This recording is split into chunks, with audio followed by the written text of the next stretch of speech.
A group of lawyers have come out in defense of Advocate Dali Mpofu following a scathing column published by News24 editor Adriaan Basson over last week's JSC interviews for a new Chief Justice. He's accused Mpofu of thuggish behaviour, describing him as, quote, nothing more than a legal nincompoop and scoundrel.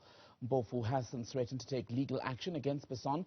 For more on this, we're joined by one of the lawyers who've penned a letter in defense of Advocate Mpofu, that is Advocate Elizabeth Baloyi-Mere. Advocate Baloyi-Mere, very good evening to you. Welcome to the program. Where do you believe Adriaan Basson crossed the line in his writing? Good evening and thank you. Mr. Basson called Advocate Mpofu a thug, a nincompoop, and maybe I should just quickly explain what nincompoop means. It's a Latin phrase meaning non compos mentis, which means a person of not of sound mind or a right mind. And he called him a scoundrel, sly and immoral. And he said when he opens his mouth, all that comes out is bile and bullshit.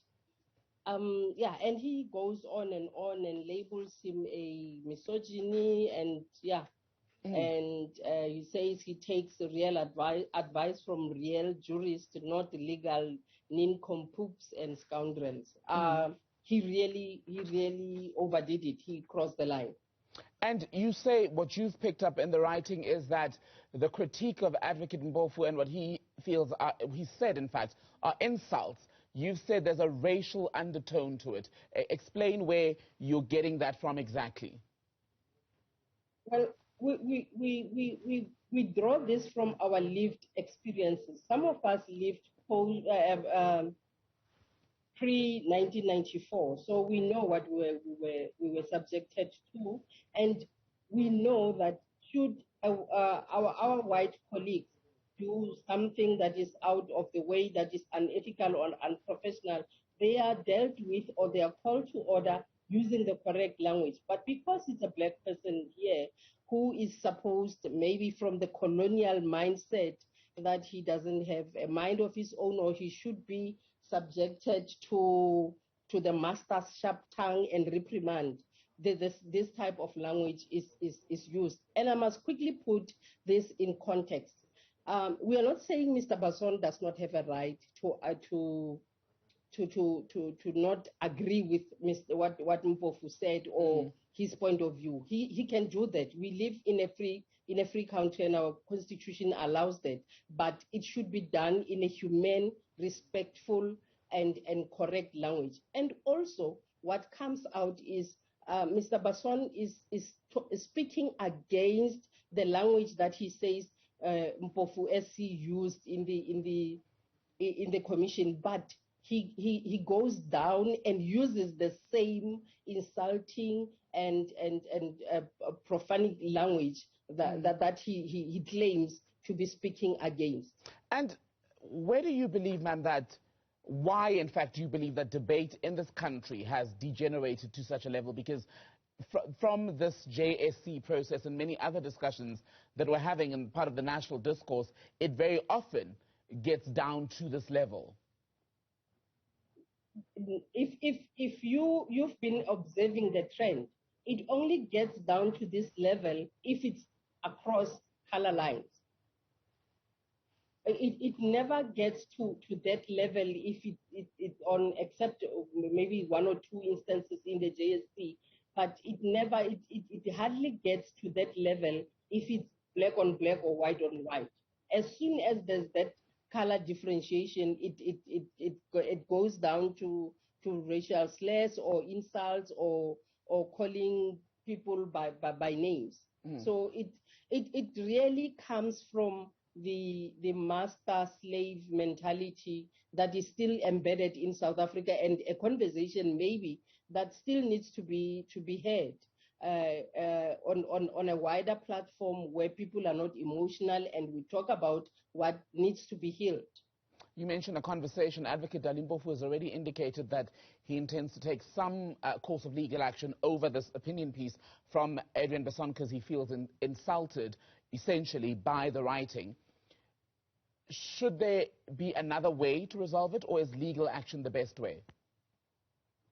Well, Advocate Mpofu, like any other South African citizen, has a right to take a recourse that will satisfy him. For us, as a group of advocates who penned this letter, we are not involved in any, or we will not involve ourselves in any legal action that may be taken. We wanted that to put the message forward, to say enough is enough. Let's treat each other with respect. This is one of ours. He's a professional. If he has done anything wrong, there's the Legal Practice Council. Report him. There's a forum to deal with him. And if Mpofu feels he wants to take legal action, he can do that. But we are saying, today it's Mpofu, tomorrow it might be me. And who will speak up for me if I don't stand up today? And it should be clear. We are not saying we condone or we condemn what Mpofu said. We are saying, if you disagree with him, use the correct language, use the correct level of respect, because we are still humans. Is there any part of Adriaan Basson's opinion piece, any part that you agree with? Is there any part of Advocate Mpofu's conduct during last week's interviews that you felt was improper? Well, if you've read our statement, we're not getting into who is wrong, who is right, what processes were correct and what processes were wrong. We are actually saying Mr. Basson has a right to express his view, and he should do it in a respectful manner. We do not want to be dragged into the processes of the JSC. There are procedures to be followed, and anyway, a recommendation has already been made to the president, and the president has got his own prerogative whether to follow the recommendation or not. But we are not about who is wrong, who is right, what was the right process or what was not the right process. We are here about being treated as if we are people of a lesser stature in South Africa. Just then, on the president's prerogative, we know that the JSC has recommended Judge Mandi Samaya, president of the Supreme Court of Appeal, for the job of Chief Justice. The president still has the power to select, appoint any of the other candidates who were in this race. You've also said in your statement that you will protect Justice Maya. How far is that protection going to go, and what does it look like?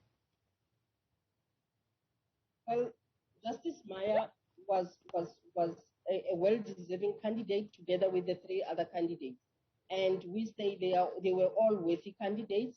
Their interviews went as they went, and the commissioner's prerogative on what questions to ask and what questions not to ask, whether they ask the same questions or not.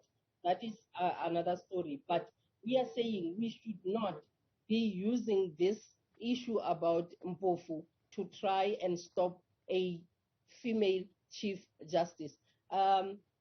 President Maya is amongst the best.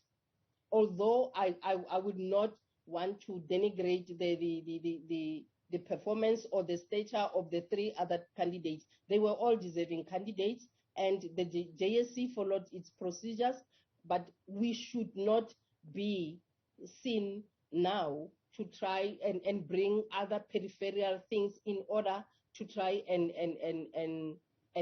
play down or to deny President Maya her appointment if she really deserves it, which I do not doubt personally. I'm speaking for myself in this on this one. I do not doubt her capabilities in as much as I never doubted the acting Chief Justice, the Judge President Mlambo and Justice Malanga. I never doubted their capabilities. So it's up to the body that was supposed to choose or to recommend that they recommended. So we should not come with side issues to try and derail that. Maybe because we do not like the candidate that has been recommended. No, but also that is not the purpose of our letter. Our letter is to say, Mr. Basson, if you want to you play a very important role in the media. So if you want to agree with any person, do it in a respectful tone and language. Thank you very much, ma'am. That was Senior Counsel Elizabeth Baloyi-Mire speaking to us on News at Prime tonight.